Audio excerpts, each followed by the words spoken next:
Hello and welcome to Daily Reflection with Aneel Aranha. Today is the 7th of March 2018 and we're going to reflect on a rather short passage, Matthew 5:17 to 19. Do you think that I have come to abolish the law or the prophets? I have come not to abolish but to fulfill. For truly I tell you, until heaven and earth pass away, not one letter, not one stroke of a letter will pass from the law until all is accomplished. Therefore, whoever breaks one of the least of these commandments and teaches others to do the same will be called least in the kingdom of heaven.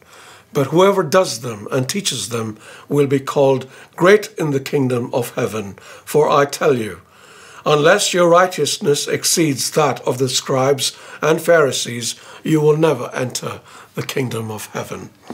The Gospel of the Lord. Do you think that I have come to abolish the law or the prophets? I have come not to abolish, but to fulfill. We can gain quite a lot of insights from this statement, so let us dig into it a little deeper. First, what is the law? It's the 10 Commandments, of course, that Jesus gave to Moses on Mount Sinai.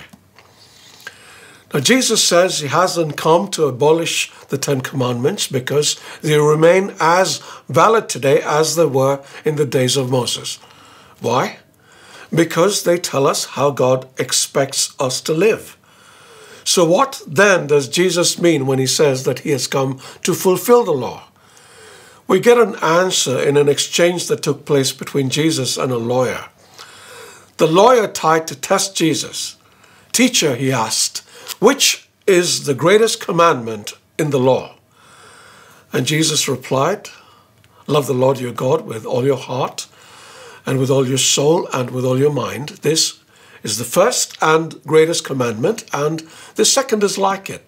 Love your neighbor as yourself. All the law and the prophets hang on these 2 commandments." You'll find that in Matthew 22:34 to 40. What is Jesus saying here? He's saying the fulfillment of the law is love, and that would be found through him. Let us understand that in this way. A few days ago, we reflected on the Transfiguration where Jesus was up the mountain with Moses, Elijah, Peter, James, and John. Moses represented the law, Elijah represented the prophet, and as Jesus was transfigured between them, there was a voice heard, "This is my son, the beloved, listen to him." That and the fact the apostles were present, even though they didn't have a clue what was going on at the time, was God's revelation moving from the old covenant to the new covenant, from the law to love. Jesus is the personification of love and the fulfillment of law. When you love Jesus with all your heart, mind, and soul, you will listen to him, and you need to. Because when you do, you will find all the understanding you seek about everything that is contained in here. God bless you.